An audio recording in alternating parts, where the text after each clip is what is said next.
कहानी की शुरुआत होती है सैन फ्रांसिस्को में, जहाँ पर डैनियल नाम का एक रिपोर्टर एक आदमी का इंटरव्यू लेने के लिए आता है। वो आदमी कहता है कि वो एक वैम्पायर है। डैनियल ये बात सुनकर हंस देता है, लेकिन जब वो उस आदमी की आंखों की तरफ देखता है तो वो डर जाता है। वो आदमी अपनी कहानी बताना शुरू करता है। वो कहता है उसका नाम लुई है और वो पिछले 200 सालों से वैम्पायर है।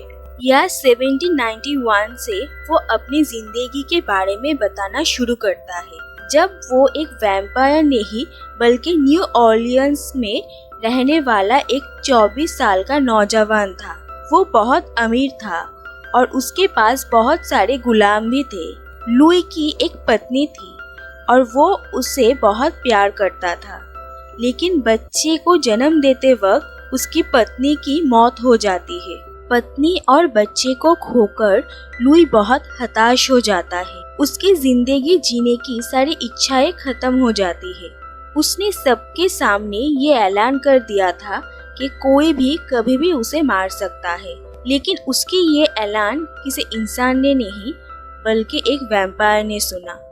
वो वैम्पायर बहुत दिनों से लुई को फॉलो कर रहा था। एक दिन वो वैम्पायर लुई के गले पर काट लेता है, पर उसे मारता नहीं। उस वैम्पायर के काटने से लुई बीमार हो जाता है। वो वैम्पायर लुई से मिलने के लिए उसके घर आता है। उसका नाम लेस्टेड होता है और वो लुई को कहता है कि वो उसे इस थके हुए जिंदगी से आज़ादी देकर एक नई जिंदगी दे सकता है।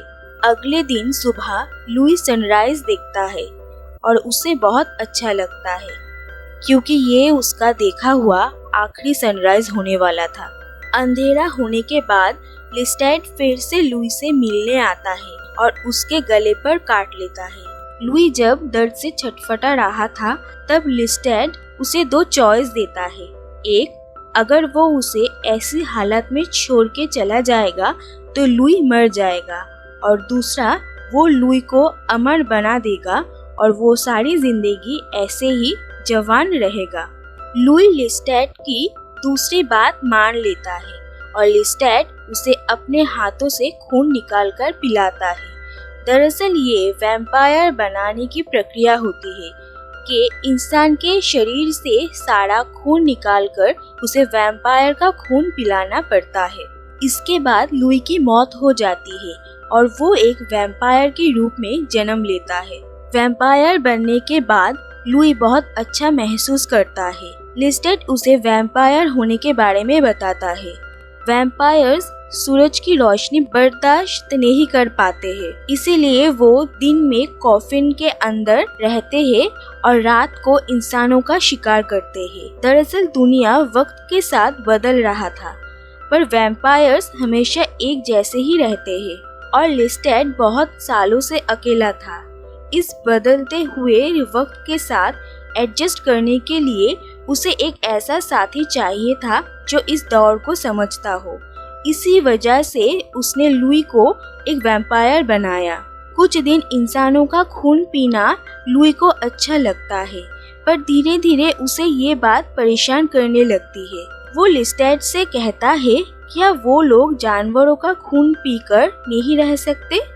लेस्टेड उसे कहता है, जानवरों का खून उनके लिए काफी नहीं है।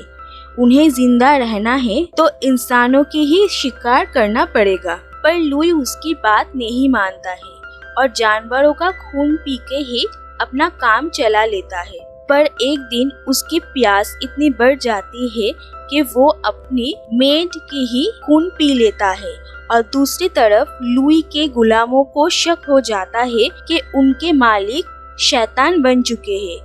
लुई अपनी इस दोहरी जिंदगी से परेशान होकर सारे गुलामों को आजाद कर देता है और अपने घर को आग लगा देता है। लेस्टेड लुई को किसी तरह आग से बचाकर वहां से दूर चला जाता है। लेस्टेड इस बात को लेकर लुई से बहुत नाराज होता है। लुई अभी भी इंसानों का खून पीने के लिए पूरी तरह से तैयार नहीं था। पर एक दिन लुई एक ऐसे इलाके में जाता है जहाँ पर प्लेग फैला हुआ था। वहाँ वो एक घर में जाता है जहाँ पर एक बच्ची अपनी माँ की डेड बॉडी पकड़कर रो रही थी। उसकी माँ भी प्लेग के वजह से ही मर गई है। लुई की प्यास इतनी बढ़ जाती है कि वो उस बच्ची का खून पीने लगता है और तभी वहाँ पर लेस्टेड आ जाता है और लुई पर हंसने लगता है। लुई उस बच्ची को वहाँ पे रख कर भाग जाता है, पर लेस्टेड उस बच्ची को अपने साथ लेकर आता है। लुई को इंसानों के खून पीने को राजी करवाने के लिए वो उस बच्ची को भी एक वैम्पायर बना देता है। उस बच्ची का नाम क्लॉडिया है और वो लेस्टेड और लुई के साथ उनकी बेटी की तरह रहने लगी। लुई भी इंसानों का शिकार करने के लिए राजी हो गया। वो लोग एक जगह पर ज्यादा दिन नहीं रुकते थे और इसी तरह से 30 साल बीत गए। 30 साल बाद वो अमेरिका में रहने के लिए आते हैं। क्लॉडिया इतने सालों से लेस्टेड और लुई के साथ खुश थी, पर अब वो अपने एक जैसे बचपन से थक चुकी थी। उसे अपनी जिंदगी में बदलाव चाहिए था। एक दिन क्लॉडिया गुस्से में अपने सारे डॉल्स फेंक देती है और अपने बाल काट देती है, पर उसके बाल वापस से बड़े हो जाते हैं। लुई उसे समझाता है कि वो अब कभी बड़ी नहीं होगी, हमेशा ऐसे ही बच्ची रहेगी। लेकिन असलियत में वो एक 40 साल की औरत थी। जब क्लॉडिया को पता चलता है कि लेस्टेड की वजह से उसे ऐसी जिंदगी जीनी पड़ेगी, तो वो लेस्टेड से नफरत करने लगती है। वो लुई को कहती है क्या वो लोग लेस्टेड से अलग होके अपनी मर्जी से जिंदगी नहीं जी सकते, पर लुई उसे कहता है लेस्टेड उन्हें नहीं छोड़ेगा। उसके बाद क्लॉडिया लुई को बिना बताए लेस्टेड को मारने का प्लान बनाती है। वो लेस्टेड को धोखे से मरे हुए इंसानों का खून पिला देती है। दरअसल मरे हुए इंसानों का खून वैम्पायर्स के लिए बहुत खतरनाक होता है। वो खून पी के लेस्टेड कमजोर हो जाता है और क्लॉडिया उसका गला काट देती है। लुई को जब पता चलता है तो उसे इस बात का दुख होता है, क्योंकि लेस्टेड ने ही उसे ये नई जिंदगी दी थी, पर वो क्लॉडिया से भी बहुत प्यार करता है, इसीलिए वो उस वक्त क्लॉडिया का साथ देता है। दोनों लेस्टेड की बॉडी को एक दलदल में फेंक देते हैं। उसके बाद लुई क्लॉडिया को लेकर यूरोप जाने का फैसला करता है। जिस दिन वो दोनों यूरोप जाने के लिए निकलने वाले थे, उसी दिन लेस्टेड वहां आ जाता है। दरअसल उसे जिस दलदल में फेंका गया था, उसी दलदल के मगरमच्छों का खून पी के वो जिंदा हो गया, लेकिन उसकी हालत बहुत बुरी थी। वो क्लॉडिया के ऊपर बहुत गुस्सा था और उसे मारना चाहता था, पर लुई लेस्टेड को आग लगा देता है और क्लॉडिया को लेकर वहां से भाग जाता है। उसके बाद लुई और क्लॉडिया दुनिया भर में घूमते रहे अपने जैसे ही वैम्पायर्स को ढूंढने के लिए, पर उन्हें वैम्पायर्स के बारे में कुछ पता नहीं चलता है और वो दोनों वैम्पायर्स को ढूंढना बंद कर देते हैं। उसके बाद वो पेरिस में रहने के लिए आ जाते हैं। वो दोनों एक साथ बहुत खुश रहते थे, पर एक दिन लुई को एक वैम्पायर ढूंढ लेता है। उसका नाम अरमांड था। अरमांड पिछले 400 सालों से वैम्पायर था और उसे लगता है कि वो सबसे पुराना वैम्पायर है।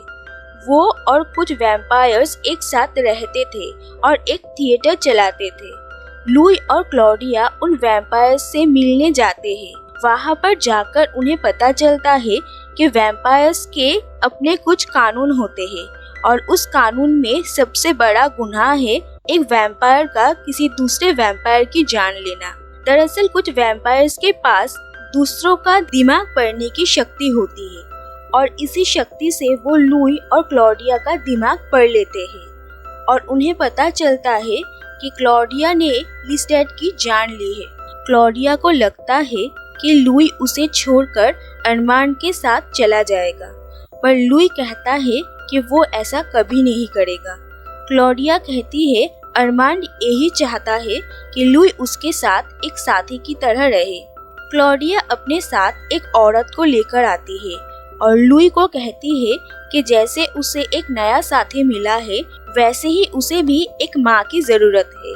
इसीलिए क्लॉडिया लुई से कहती है उस औरत को भी वैम्पायर बना दे, और वो औरत भी वैम्पायर बनना चाहती है क्योंकि उसने भी अपनी बेटी को खो दिया है और वो क्लॉडिया के साथ एक माँ की तरह रहना चाहती है। पहले लुई ये बात मानने के लिए इनकार करता है, पर क्लॉडिया के बहुत जिद करने के बाद वो उस औरत को वैम्पायर बना देता है।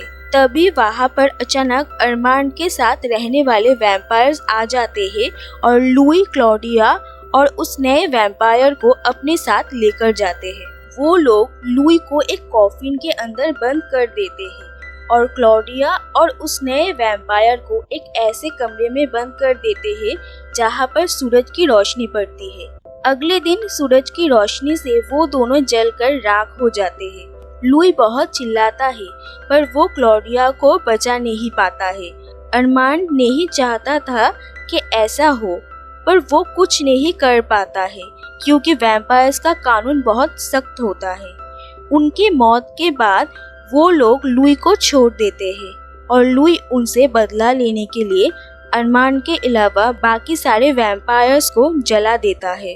अरमांड लुई को उसके साथ रहने के लिए कहता है, पर लुई वहाँ से चला जाता है और 100 सालों तक वो अकेले दुनिया भर में घूमता है। उसके बाद वो अमेरिका वापस लौट आता है और एक दिन वो अपने पुराने घर जाता है और उसे वहाँ लिस्टेड मिलता है। उस आग से वो किसी तरह बच जाता है, पर बहुत कमजोर हो जाता है। वो लुई को देखकर बहुत खुश होता है। उसे लगता है लुई अब उसके साथ रहेगा, पर लुई लिस्टेड से मिलकर वहाँ से चला जाता है। रिपोर्टर डैनियल लुई से पूछता है 2 सेंचुरीज जीने के बाद उसे कैसा महसूस होता है। लुई कहता है कि उसके अंदर सब कुछ खाली है। डैनियल ये बात सुनकर सेटिस्फाइड नहीं होता है और लुई से कहता है कि उसे एक साथी की जरूरत है और वो उसका साथी बनने के लिए तैयार है। तब लुई उसे डरा देता है और पूछता है क्या उसे एक वैम्पायर का खाना बनना पसंद आएगा, पर वो उसे मारता नहीं और वहाँ से चला जाता है। गाड़ी में लिस्टेड डैनियल के ऊपर हमला कर देता है और उसे 2 चॉइस देता है जो उसने लुई को भी दिया था।